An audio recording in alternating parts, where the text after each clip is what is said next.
Good morning, Tom. Hey, Simon. Good morning. How are you? I'm doing all right. It's bright and early here in Hawaii. Sun's just coming up. You can see it out there, I think. You see the sun? Yep. And I'm hearing the cock crowing or Yep. the whatever Rooster, that is. roosters in the background. Yeah, Roosters. roosters. Well, welcome to our first morning show. Yeah. Uh, Morning routine show. Morning routine show, exactly.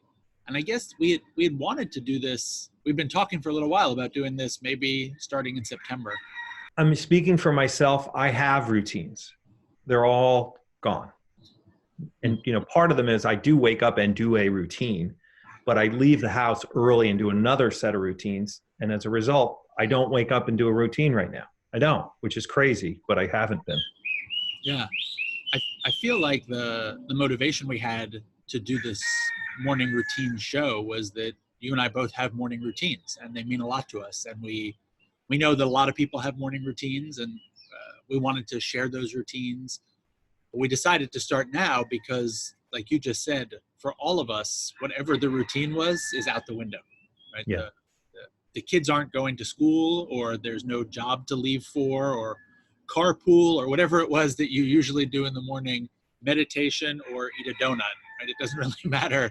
You're not doing that same routine the way you did up until a week or 10 days ago. And by the way, I'm hearing this from other people. Yeah. Two things. One, I'm out of my normal routine, or for the first time, I need a routine. Right. So. Exactly. The people who had routines, that's in total chaos. And the people who didn't have one are now sitting around all day, I imagine, like trying to figure out what do I do? What defines morning? You even said, like, what is the difference now between Sunday and Monday? Like, Right. You don't leave for church on Sunday or synagogue on Saturday or the office on Monday, right? Maybe you try to figure out how to do those online, but you don't go do them, right? You don't get dressed for them. You don't prepare for them in the way one traditionally has. Yeah. So I like to start my morning routine. I start with expressions of gratitude. So I try to think of 5 things that I'm grateful for, literally before my feet touch the floor in the morning. And then I write them down in my little journal here. So I just thought maybe we could start by each sharing one thing we're grateful for as we live in the midst of a pandemic. And I can kick us off. This shows up sometimes as number 1, sometimes as number 5, but it's made the list every day. As I look back, it's made the list every day for the last week. And today I wrote still not sick. Some days I write still healthy, but I this morning woke up feeling still not sick. Like each morning that I wake up and I don't have a sore throat and I don't have a fever, I feel some just gratitude that I've got one more day, that the crisis, the pandemic is out there. I know it's real, but it's not in this family, in this home. And so I woke up this morning feeling really grateful that I'm still not sick. How about you? I'm going to go with clarity. Say more about that. Well, I'm not going to say that I have it all day or have it every day, but one of the things that having routines gives me is clarity. And, these are words. Clarity, like, puts me in a position to have discernment and think of that as, an experience of what truly is happening around me. And then an ability to have some analysis of it. So it's content and context, sort of like I can see what's happening here. And that puts me in a position to have the corny word I used a moment ago, discernment, which is decision making. That's all it is. It's like, being able to sort out where to go and what to do. So, there are bad, challenging things going on right now, and it is pretty inarguably true that what I see behind you is beautiful. So there is still beauty around. Yeah.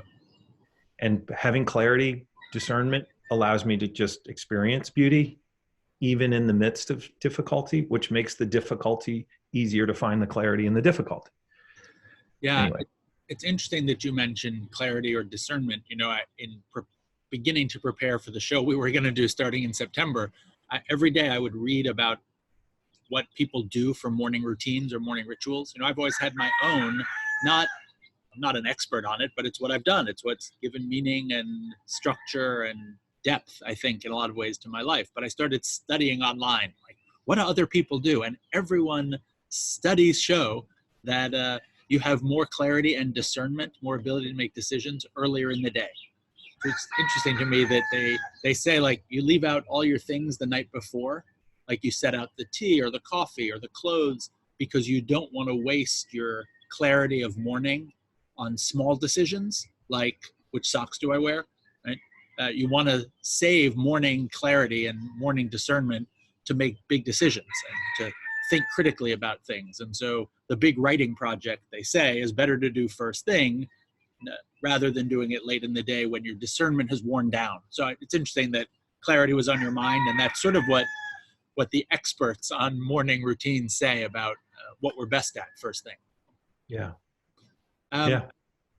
So I start with gratitude, and I appreciate you sharing yours. And then what I like to do is just sit quietly. So I'll do some kind of meditation, and I thought we could do it here, the two of us, just like a 3-minute quiet sit, and then invite others who are watching to do the same thing.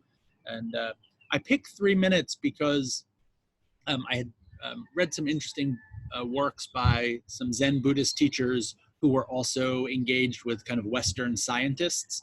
And they were saying that, it's easy to get into the struggle, like, I'm going to do a long meditation, then somehow I'll be, I don't know, enlightened or something. And they were saying, even 3 minutes makes a difference. And that as you're building a meditation practice, you can do 3 minutes and then have your timer go off. And then you can do another 3 minutes. You can do another 3 minutes. You can build your steps of 3 minutes, but you don't need to fight to sit there and, punish yourself for half an hour or anything. So I thought 3 minutes was a good amount of time.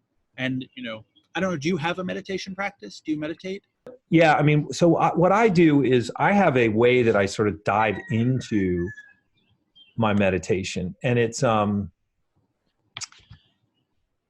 essentially trace the earth. I'm big into maps, and I know maps. I know the map pretty well, and I can very sort of clearly in my soul, sort of in my head, I can see, quote unquote, that map, and I trace that map as I sort of travel around the world. And that may sound crazy, but where it builds to is it builds to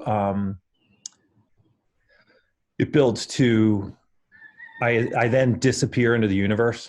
So that's sort of the path I take. I'm somewhere, and that somewhere calms me as I breathe and go on a journey. And then I'm everywhere. And when I'm everywhere, I sort of get lost in that. So that's kind of my approach. Interesting. Well, tell me about yours. Yeah, I'll just say briefly. So I try to, it's funny to share this so personally. I try to live my life on this simple notion of a strong back and a soft front, like firm in my spine, firm in my values, firm in what I believe, confident about how I try to carry myself in the world, but then not defensive, not aggressive, not needing to fight off whatever's coming toward me. And so strong back, soft front is kind of my mantra for living. And when I meditate, I just sit upright, and I lower my eyes. I don't close them. And when I breathe in strong back. And when I breathe out soft front. And so it's like my breath comes into the back part of my lungs and kind of lifts me up. And then when I breathe out, it softens. And I just I gaze down, so I'm not distracted by visual stimuli. And for 3 minutes, I just breathe in and out, saying to myself quietly in my mind, strong back, soft front, strong back, soft front. We're going to start with a brief sound meditation. So just soften your gaze. You can even look down towards the floor. Notice your breath for a moment, anywhere in your body where it's easy for you to notice it. So that could be at the base of the nostrils. It can be gently moving in your chest. You might even feel the breath moving all the way down into your low belly. Allow your attention to float from sound to sound.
all together.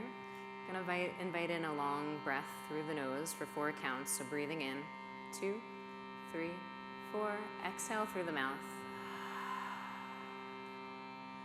Good. One more like that. Breathing in again, 2, 3, 4, and exhale through the mouth. This time, we're gonna exhale with a long extended ah, just on one tone. So your tone might not match mine. So breathing in nice and full.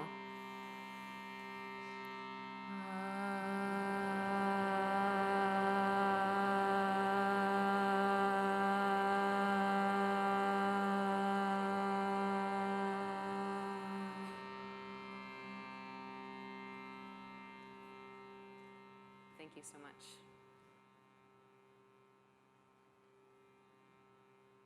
It's nice, isn't it? Yeah. Thanks for sharing that one. Yeah. I was struck, you know, I guess the principle of meditation is like clear the mind. And I always smile about that because I've been meditating for a long time and I'm not convinced my mind gets terribly clear. Like I have little glimpses where I'm like, oh, it was so peaceful for that split second.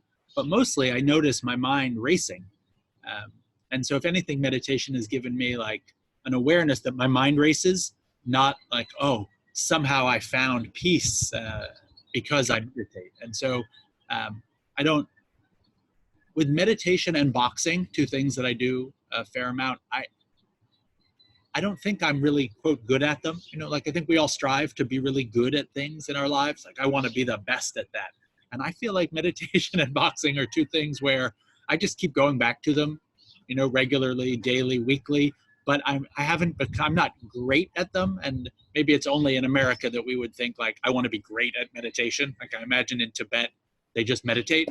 But I think it's a good reminder that all these morning rituals, these spiritual practices, it's easy to get judgmental. Oh, I didn't do my practice today. Oh, I didn't journal the right way. And that it's more about doing it and practicing it, not about becoming, you know, the best at it. I think it's committing to it, but not having to try to strive to be a superstar.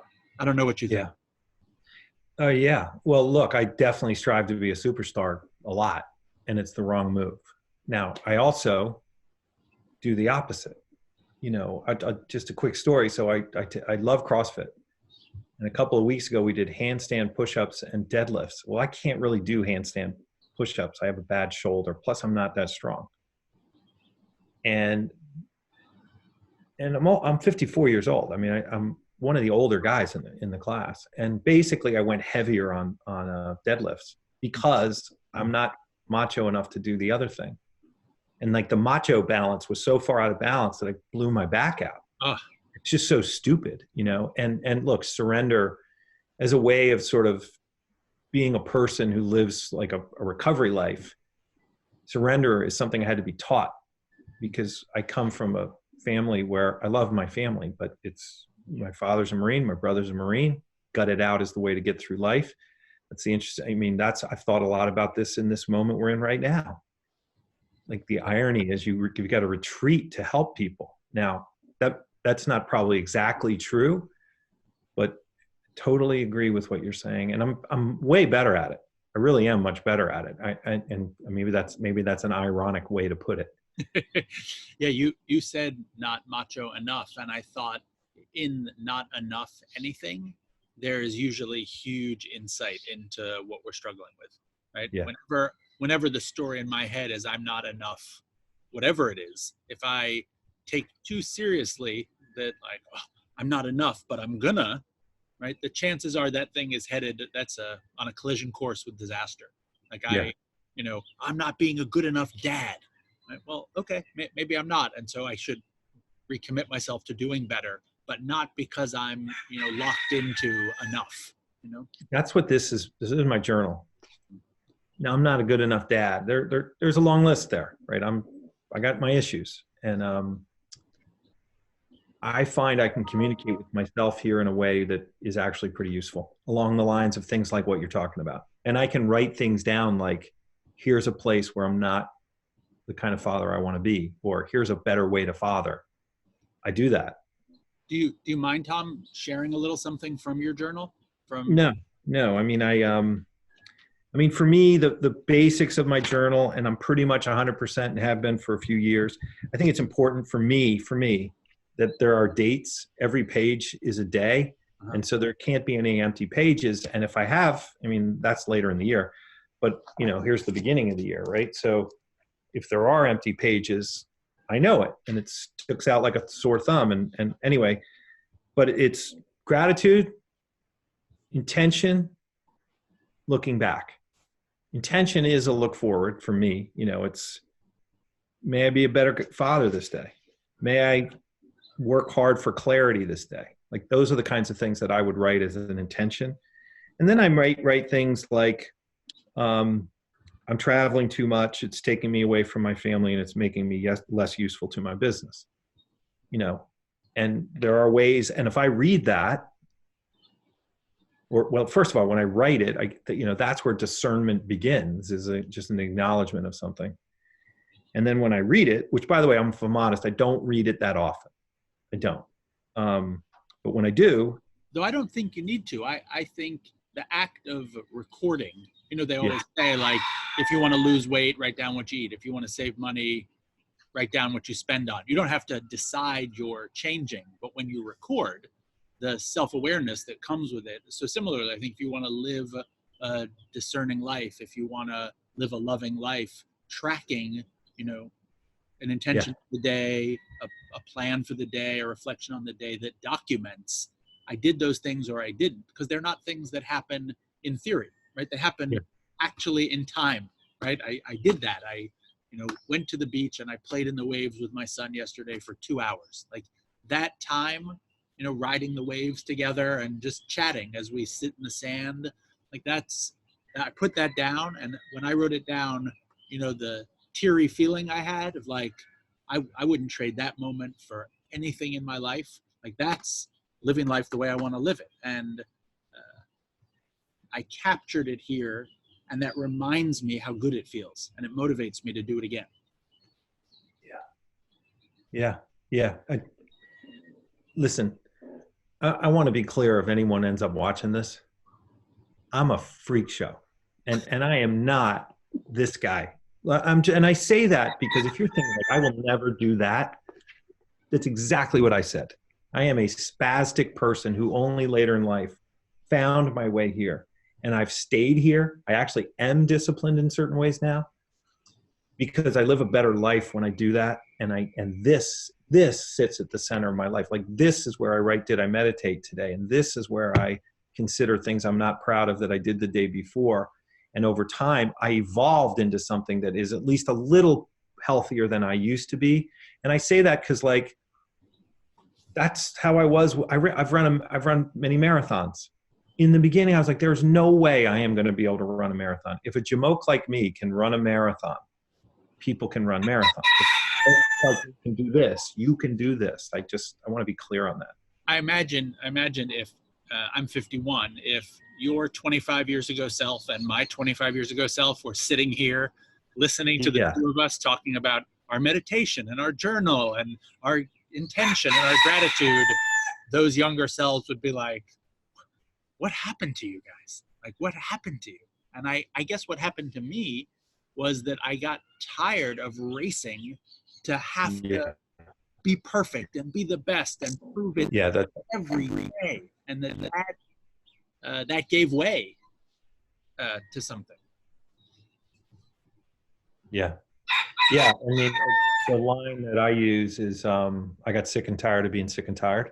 And that's a real thing. I mean, it's funny because when you were talking about, you said something earlier about, like, you don't feel the clarity or whatever often in the moment when you're doing your meditation. I generally do, actually, to a certain extent, but that has evolved over time. What I do feel is I know how much worse my days are when I don't have my routine. That I can promise you. And like, generally, if I'm 2 pints deep into Rocky Road Haagen-Dazs, it started with not doing my morning routine. Like, that's how that day began. So those things are, I'm very sensitive to those things now. I used to have, like, had no clue on cause and effect, but that's changed. Well, I think that's it, Tom. I appreciate you spending a little time together this morning, talking through our rituals and actually doing some of them together. It was a big deal for me to share what's in here. I don't share it a lot, so thanks for listening and for sharing yours. And I look forward to seeing you again tomorrow morning. That's great, Simon. I love this. I think there's something here, and I'm glad you're leading the charge here. Thanks, Tom. Talk to you soon.